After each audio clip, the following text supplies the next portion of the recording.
네, 이제 오늘은 그 몇 가지 데이터를 통해서 이제 최근 탱커선에서 벌어지고 있는 이 탱커선 이슈들을 좀 간단히 정리를 해보겠습니다.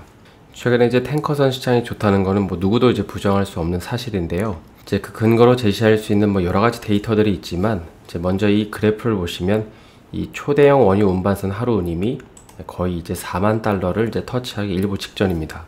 이제 그러다 보니까는 뭐 최근 유로나브나 뭐 더블월 탱커스, 프론트라인, 이런 이제 탱커선 관련 주식들이 강세를 보이는 이유가 이제 여기에 있는 건데요.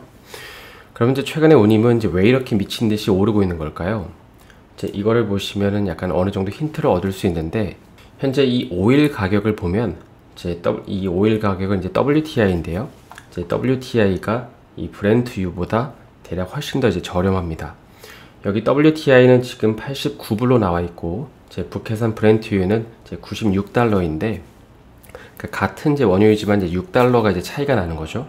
그러면 이제 만약에 여러분이 원유 구매자라고 가정을 해보면 이제 어느 지역의 원유를 수입해서 쓰는 게 더 이득일까요? 당연히 이제 미국 텍사스 중진료인 이 WTI를 쓰는 게 이제 훨씬 더 낫겠죠. 이제 그러다 보니까는 이 그래프를 보시면 이제 미국은 그 사상 최대 이제 원유 수출량을 기록을 하고 있고, 이제 이 때문에 이제 VLCC 수요도 이제 늘어나고 있는 것입니다. 특히 이제 지난주에는 그 WTI랑 이제 브렌트유의 가격이 한 14달러까지 차이가 났다고 하는데, 이제 이런 식으로 가격 차이가 많이 나면은 이 WTI를 판매하는 사람은 당연히 이 기회에 많이 수출을 하고 싶을 겁니다. 그래서 이제 실제로 그 현재 VLCC 시장에서는 이제 이런 엄청난 수출량 때문에 이 스크러버 같은 매연 저감 장치를 장착하지 않은 VLCC도 이제 2020년 가을 이후로 처음으로 이제 돈을 벌고 있다고 합니다. 그러니까 가뜩이나 이제 인도 예정인 선박도 없고 또 시중에 돌아다니는 탱커선도 부족하다 보니까는 이제 환경을 고려해서 실어나를 이제 그런 처지가 아닌 것이죠. 그리고 이제 이는 현재 그 VLCC, 그 다음에 이제 수에즈막스 3년 용선 가격을 또 이제 이런 식으로 밀어 올리고 있습니다. 계속해서 이제 다음 이슈를 보면 그 탱커선과 관련해서 생각해 볼 점은 이제 이란의 그 핵 합의 협상이라는 게 있는데요. 이제 계속해서 다음으로 이 탱커선과 관련해서 생각해 볼 점은 이제 이란의 핵 합의 협상이 있죠.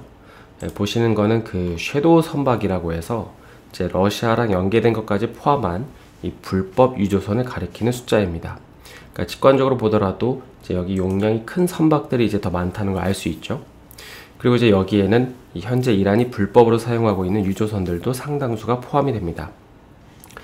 그럼 이제 만약에 그 이란 핵 합의가 긍정적인 방향으로 이제 전개가 된다면 이 탱커선 시장에는 어떤 변화가 있을까요? 이제 한 가지 변화는 이제 그동안 그 이란은 불법 유조선을 사용해 왔다면 이제 앞으로 이란은 이 합법적인 유조선을 이제 사용을 해야 된다는 것입니다. 그래서 이제 다시 이 표를 보시면 이 섀도우 탱커라고 불리는 불법 유조선은 이제 러시아가 소유하고 있는 선박까지 포함하면 약 401척 정도가 있는데요. 특히 이제 이들 선박의 평균 연령은 이제 20년이 넘기 때문에 이제 조만간 교체를 해줘야겠죠. 그러니까 이는 이제 합법적으로 사용되고 있는 이 탱커선의 평균 선령인 12년보다도 훨씬 더 높은 수치입니다. 따라서 이제 만약에 이란이 핵 합의를 통해서 이 불법으로 거래하던 선박을 이제 합법적인 선박으로 교체를 해야 된다면 이제 새로운 선박을 구해야 되고, 이제 이는 결국 이 한정된 탱커선 시장에서 이 운임을 끌어올리는 이제 그런 효과를 기대할 수 있다는 것이죠. 이제 그 다음으로 이제 마지막으로 생각해 볼 점은 중국인데요. 이제 러시아 우크라이나 전쟁 이후에 중국은 이제 이 시점을 기점으로 이제 중국은 러시아로부터 원유 수입을 늘리고 있는데, 이제 보시는 표는 이제 그 수치가 얼마나 증가했는지를 보여주는 이제 그래프입니다. 이거는 그 러시아의 이제 이 코즈미노라는 항구에서 중국으로 보낼 때 이제 그때 이제 발생하는 탱커선의 운임 비용인데요. 거의 뭐 이제 3배가 이제 늘어나는 걸 볼 수 있죠.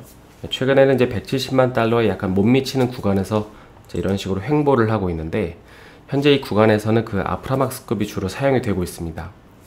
그래서 이제 종합을 해보면 현재 탱커선 시장은 당분간 러시아에서 중국으로 보내는 이제 이런 물량들도 꺾이지 않고 있고, 또 미국도 이제 가격의 스프레드를 통해서 수출을 계속 늘리려고 하는 만큼 이제 당분간 그 운임이 크게 이제 하락할 만한 트리거는 이제 없어 보인다고 결론 내리시면 될 것 같습니다. 그래서 이제 여기까지 그 전반적인 최근 탱커선 시장에 대한 동향을 좀 살펴봤는데요. 오늘 영상이 도움이 되셨다면 좋아요와 구독 부탁드립니다.